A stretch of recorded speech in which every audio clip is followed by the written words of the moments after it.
Bienvenidos especuladores del cartón brillante. Hoy vamos a dar rienda suelta a los pulgares, pero para pasar tarjetas. Recordaremos ese momento cuando invertiste medio sueldo en sobres con la esperanza de sacar ese mega Gengar que cambie tu situación económica. ¿O qué tal esos duelos eternos en Magic Arena, donde te autoconvences de que usar un mazo azul tuneado para no dejar jugar al oponente es una gran estrategia completamente ética?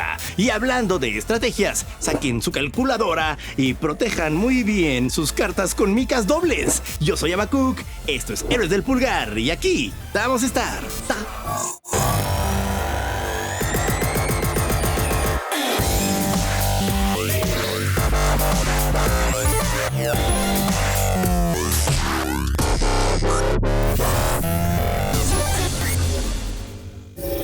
Esta semana nos sacamos el deck con un vistazo a fondo a los juegos de cartas y exploramos todo el TCG, yendo desde lo físico hasta el mundo digital. Pero todavía no terminamos nuestro turno porque colocamos boca abajo una retrospectiva al loco mundo de Pokémon TCG y los mejores metajuegos, como el famosísimo Gwent. No nos olvidamos de Assassin's Creed y le dedicamos no solo un vistazo al esperado remake de Black Flag, sino que nos rasgamos las vestiduras decidiendo quién es el mejor protagonista de toda la franquicia. Ahora sí, cedemos nuestro turno a ustedes para que se pongan cómodos, porque Héroes del Pulgar comienza y es hora del duelo. Pokémon es hoy por hoy la franquicia más valiosa del planeta en cuanto a entretenimiento, y su éxito no solo se debe a los ya lejanos juegos de Game Boy y el anime que conquistó al mundo entero. Mientras nosotros andábamos coleccionando tazos y corcholatas en México y en algunas partes de Latinoamérica, en gran parte del mundo ya estaba explotando la euforia por el juego de cartas coleccionables, o TCG como son sus iniciales en inglés, y nos llevó a batallas de monstruos de bolsillo al mundo real. El TCG de Pokémon nació en 1996 como una extensión de la franquicia multimedia que se desarrollaba en Japón.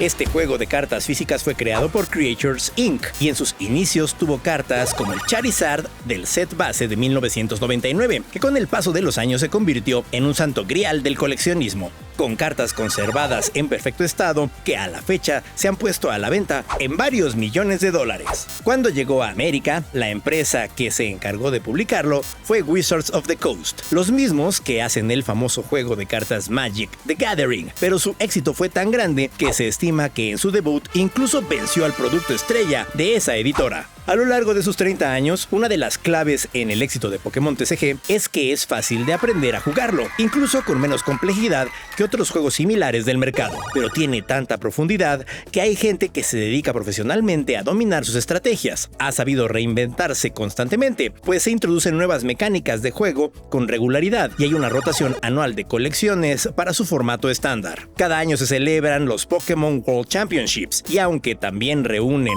a muchos jugadores de videojuegos de la franquicia, el TCG es el platillo principal del evento que reparte una bolsa de premios de miles de dólares. Pero no todo es tryhardear con el juego, pues el Pokémon TCG también es muy popular entre coleccionistas. A lo largo de su historia, más de 150 artistas han participado en la creación de cartas que parecieran obras de arte, y las cartas más raras rápidamente suben de precio en el mercado del coleccionismo. En la pandemia del 2020 hubo un nuevo auge de Pokémon TCG, ya que influencers, streamers y celebridades pusieron estas cartas en el centro de la conversación y la demanda explotó, con gente peleándose por el producto cerrado en los centros comerciales hasta la fecha. Ya ni las roscas de Reyes en enero. Ya sea que las juegues o las colecciones, muy posiblemente te ha tocado tener alguna de las más de 85 mil millones de cartas que se han impreso en 30 años, sin contar las que venden en el metro. Con esas cifras, Pokémon TCG se ha consolidado como el juego de cartas coleccionables más exitoso de la historia. Y miren que la competencia no está nada fácil, pues hasta en el mundo del videojuego nos da por acumular este tipo de cartas. ¡Qué barbaridad! Si te interesa jugar juegos de cartas coleccionables, pero no tienes con quién hacerlo, no estás solo. Las consolas y computadoras han sido nuestras mejores compañeras traduciendo los duelos de cartón al mundo virtual. De hecho, los TCGs tienen toda una larga historia de adaptaciones a videojuegos que han probado que sus mecánicas son igual de adictivas que en el mundo de los píxeles. Así que tomemos cartas en el asunto. El primer gran juego de TCG moderno es Magic the Gathering, y también fue el primero en dar el salto al mundo de los videojuegos en 1997, demostrando que el TCG tenía mucho potencial en el mundo digital, y no solo entre los estudiantes de la Facultad de Filosofía de la UNAM. Un año después, Pokémon hizo lo propio en el Game Boy Color, donde además de adaptar las mecánicas de su juego de cartas físicas, se dio vida a una aventura RPG donde los combates sucedían con cartas. Vaya Pokémon, ¿hay algo que no hagas bien? Pero si nos vamos a quien más aportó a los juegos de cartas digitales, no podemos ignorar a Yu-Gi-Oh!, que tuvo decenas de adaptaciones a videojuegos que retomaban la popular franquicia de Konami, que también fue una de las más destacadas en la historia de los juegos de cartas coleccionables contemporáneos. Más allá de los juegos que adaptaron directamente las mecánicas del TCG convencional a un programa digital, mención especial merecen los juegos que aprovecharon el entorno virtual para hacer cosas únicas que no son posibles en el mundo real. Por supuesto que hablamos de Hearthstone, que cuando se lanzó en el 2014 se convirtió en un producto único al crear mecánicas que son imposibles de replicar en un juego físico, pero sigue basado en lo que hace especiales a los juegos de cartas coleccionables, y el mismo camino siguió Riot Games con Legends of Runeterra. Tampoco podemos olvidarnos de casos en los que pasó a la inversa, con juegos de cartas que dieron el salto del mundo virtual al real. Gwent de The Witcher fue tan exitoso que no solo tuvo sus spin-offs dedicados por completo al popular juego del mundo de Geralt de Rivia, sino que se hicieron adaptaciones impresas del juego de cartas. Y para cerrar, no podemos dejar de señalar que actualmente hay programas como Magic the Gathering Arena, Yu-Gi-Oh! Master Duel y Pokémon TCG Live, que funcionan para que los jugadores prueben sus mazos cuando están lejos de las mesas de juego. Además que hay propuestas que han rebajado un poco la fórmula de sus hermanos mayores, como Pokémon TCG Pocket, para que todos se atrevan a dar el salto a este mundo de los juegos de tarjetas, haciéndonos a nosotros sacar las tarjetas de crédito. Hablando de cartas coleccionables, hoy en día parece que todos quieren su pedazo del pastel de lo que se ha convertido en un negocio multimillonario. Podemos verlo con Magic the Gathering, que, tratando de atraer nuevos públicos, tiene expansiones inspiradas en licencias famosas como El Señor de los Anillos o hasta Sonic, Assassin's Creed y Bob Esponja. También tenemos a Riot Games entrando a este mercado con Riftbound. Y no podemos olvidarnos de Disney, que se alió con el gigante de los juegos de mesa, Ravensburger, para dar vida a su propio TCG, Lorcana. Todos haciendo colaboraciones entre sí, ya mejor hay que ponernos de acuerdo, que saquen un solo juego y ese lo jugamos todos. Si ya de por sí puedes equipar a Bob Esponja con un rifle de Fallout para ganarle a Gandalf.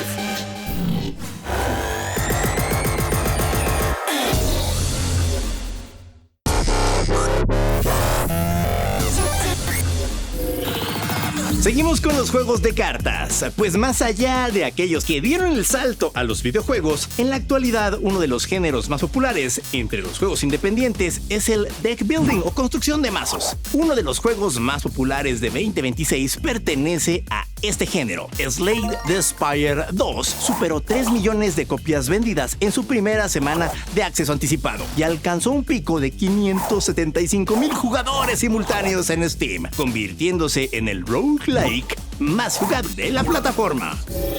Mientras que en los TCG convencionales debes tener un mazo completo para empezar a jugar, hubo un autor de juegos de mesa a quien se le ocurrió que la diversión de armar un mazo de cartas sobre la marcha era buena idea. Así fue como en el 2008, Donald X. Vaccarino dio vida a Dominion, un juego de mesa que se considera como el padre de todos los juegos de deck building. Por la naturaleza de este tipo de juegos en los que hay que construir un mazo a lo largo de la partida, se encontró en los videojuegos el lugar perfecto, ya que la computadora ayudaba mucho con la gestión de reglas, efectos y combinaciones de cartas que podrían ser un tanto caóticas en el mundo físico. Después, en el 2019, nació Slay the Spire, que combinó tanto el deck building como el roguelike. En este juego, cada partida es distinta y te obliga a improvisar estrategias con las cartas que vas encontrando. Su mecánica fue tan entretenida que dio paso a toda una generación de juegos del género. En años posteriores no fue sorpresa que otros como Monster Train, Inscription y Balatro se hayan colado entre los nominados a Game of the Year. Estos juegos fueron capaces de agregar su propio toque al roguelike deck building, combinándolo con otros elementos como el horror, mecánicas RPG y el póker. ¿Qué tienen estos juegos que causan fascinación entre los jugadores? Básicamente está en tus manos crear un deck imparable y tener la sensación de que estás rompiendo el juego. La capacidad de improvisar y adaptarse a lo que proporcionan para crear sinergias y combos te puede dar la descarga de adrenalina que tu cerebro necesita para hacerte sentir muy bien y querer seguir jugando sin parar. Es un tipo de juego que nos ha robado el corazón nomás de puro estar mandándonos cartitas. ¡Ay, qué romántico!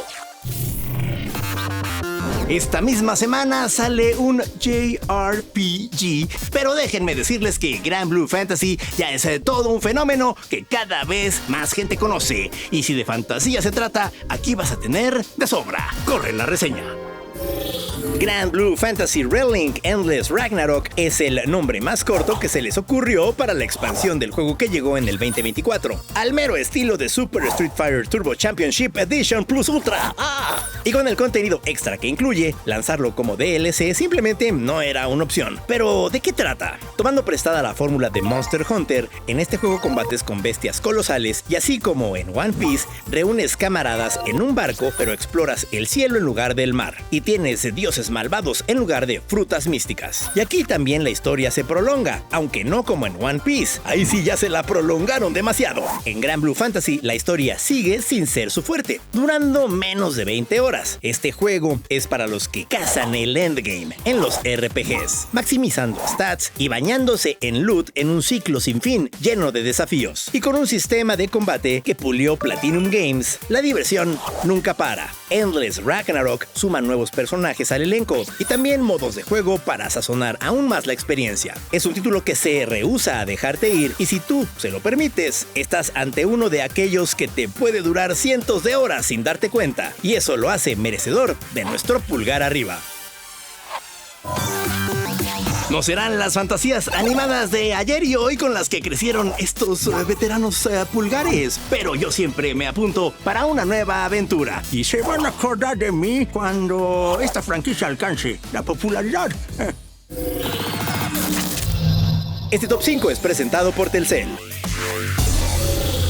Todos tienen sus consentidos, pero admitámoslo, no todos los protagonistas de Assassin's Creed lograron las mismas hazañas. Todos se columpian por terrazas, se esconden en lo oscurito y lavan su ropa con blanqueador. Pero, ¿quiénes realmente conectaron y dejaron huella? Bueno, estos son nuestros elegidos.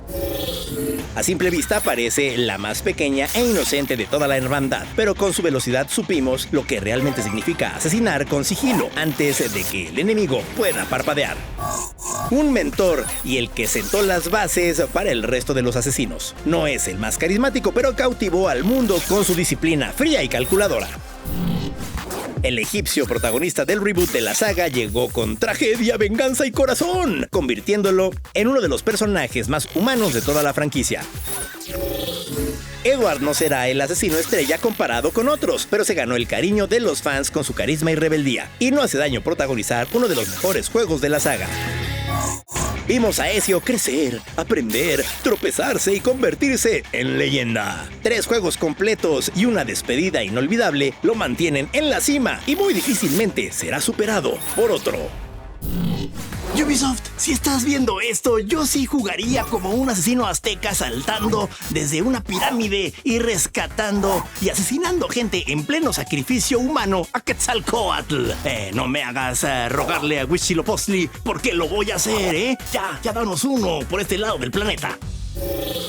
El origen de los metajuegos no es Mark Zuckerberg, pero bueno, podría estar algo emparentado con los juegos de cartas que tanto hemos analizado en este episodio. Por ejemplo, es imposible no recordar a Final Fantasy VIII sin recordar Triple Triad, que llevó a otro nivel el coleccionismo, la estrategia y las recompensas de un juego de cartas dentro de la aventura RPG de Square Enix. Algo muy similar pasó con el ya mencionado Gwent de The Witcher, que fue tan relevante que hasta terminó lanzándose como un juego por separado. De hecho, la serie Final Fantasy siempre ha sido un referente para hablar de metajuegos. También podemos recordar Blitzball de Final Fantasy X, que en realidad escondía un simulador deportivo bastante completo detrás de su apariencia de minijuego. A Rockstar Games, como reyes de los juegos de mundo abierto, también se le da muy bien esto de metajuegos, y es que tiene sentido que para hacer buenos mundos abiertos tengamos metajuegos en ellos para disfrutar de estos lugares virtuales más allá de la campaña principal. Desde jugar al taxista o paramédico en algunas entregas de Grand Theft Auto hasta el dado mentiroso y los juegos de casino de Red Dead Redemption. Siempre hubo actividades profundas dentro de los juegos de Rockstar Games que son imposibles de olvidar. Otra desarrolladora que suele clavarse mucho en los metajuegos de sus universos es Sega. Desde Shenmue, que impuso la tradición de colocar arcades de Sega dentro de los mundos abiertos de la compañía, hasta los juegos de Yakuza, que están plagados de metajuegos. Es fácil perder la noción del tiempo con todos los metajuegos que nos suelen ofrecer. En Yakuza, por ejemplo, hemos tenido de todo: un simulador de administración de cabaret, un clon de Animal Crossing con Dodonko Island, un simulador de carreras con vehículos a escala, juegos deportivos muy bien elaborados y hasta simuladores de gestión inmobiliaria, por mencionar solo algunos. No cabe duda que los metajuegos nos hacen sentir que nuestro dinero vale un poco más cuando compramos un juego que, independientemente de su campaña y su historia, nos entrega estos detalles tan minuciosos en su interior para entretenernos por horas incontables. Los minijuegos son un ingrediente esencial de los muchísimos títulos que vemos año con año, pero hay actividades tan profundas dentro de los videojuegos que se convierten en metajuegos. Estamos hablando de juegos dentro del juego que, están tan bien elaborados que casi podrían existir de manera independiente. Muchas veces te puedes distraer de tu misión principal y después de estar ahí un buen tiempo, pues tal vez sea lo que más recuerdes de tu experiencia con varios títulos.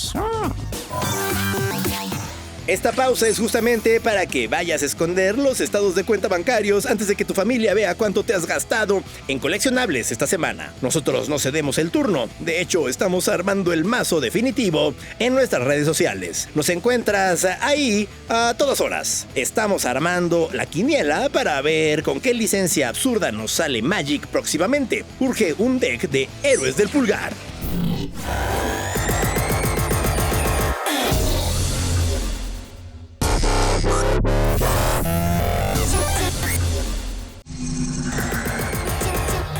Los servicios de streaming de videojuegos han estado presentes mucho más tiempo del que te imaginas. Mucho antes de que existieran plataformas modernas como Xbox Cloud Gaming o GeForce Now. Y por supuesto que todo comenzó en Japón. Vamos a conectarnos con el pasado para ver esta retrospectiva.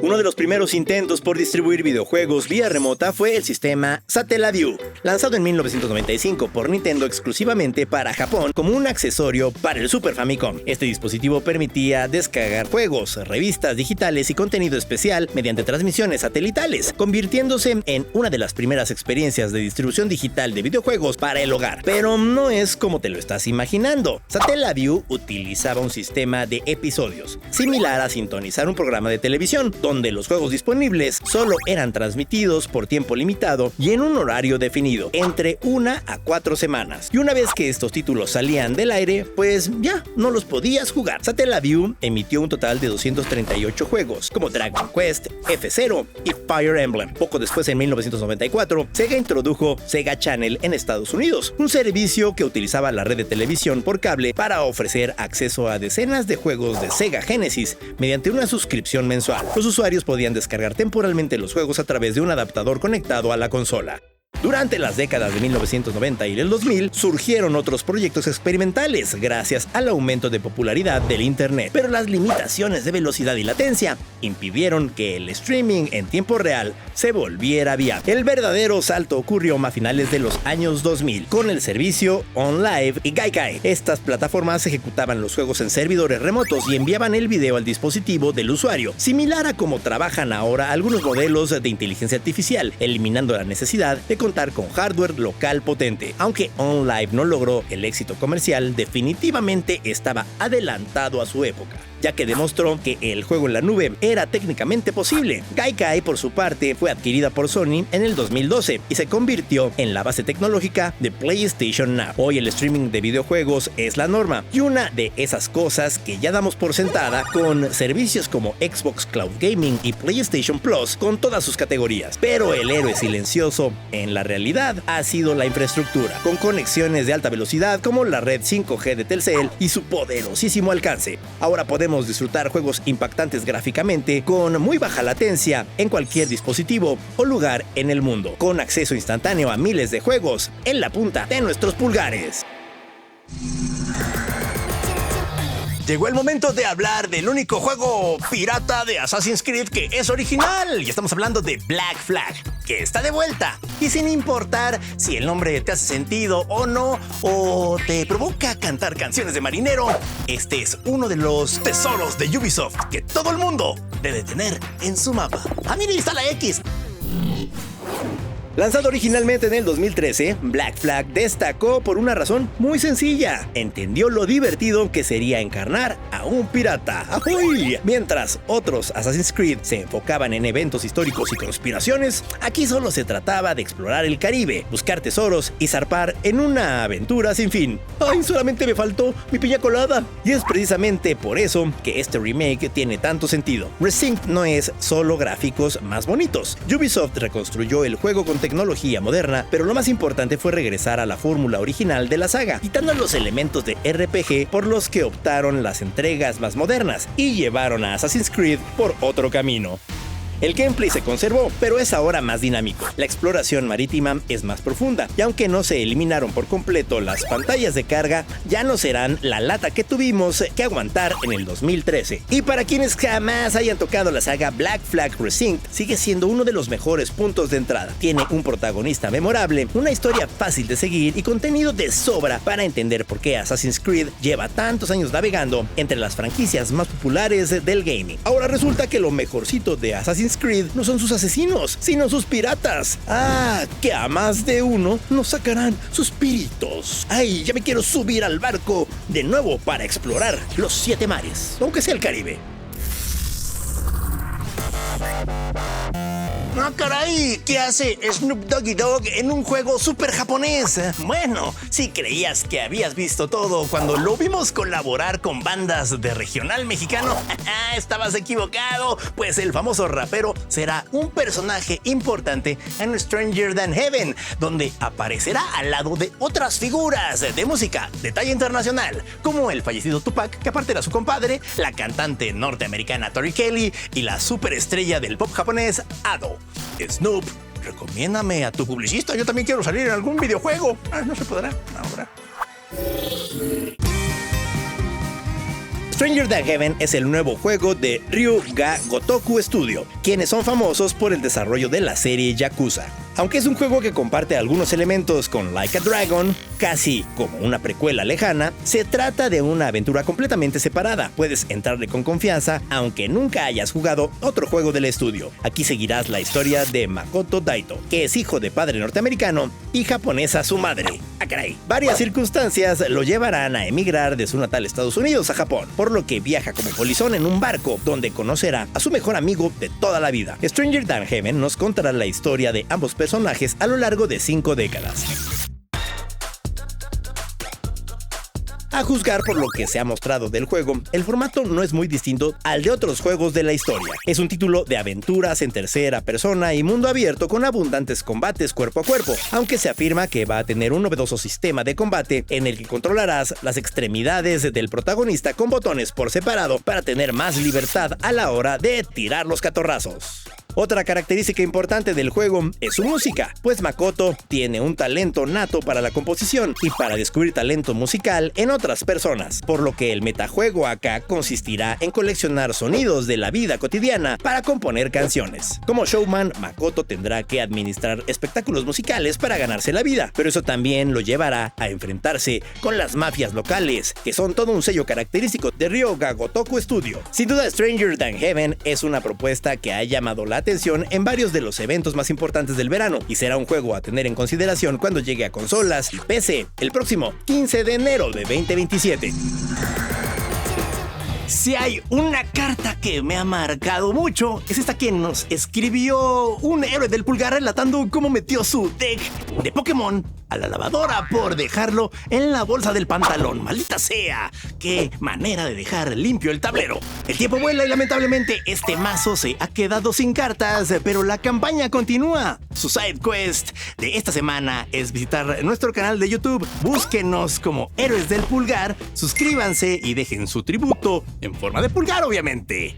Ahí recibimos todo tipo de comentarios para que se desahoguen contándonos cada que te ganan en el primer turno. Ya sea que jueguen en digital o en físico, gasten bien su maná. Yo soy Abacu, esto fue Héroes del Pulgar y aquí les digo Game Over.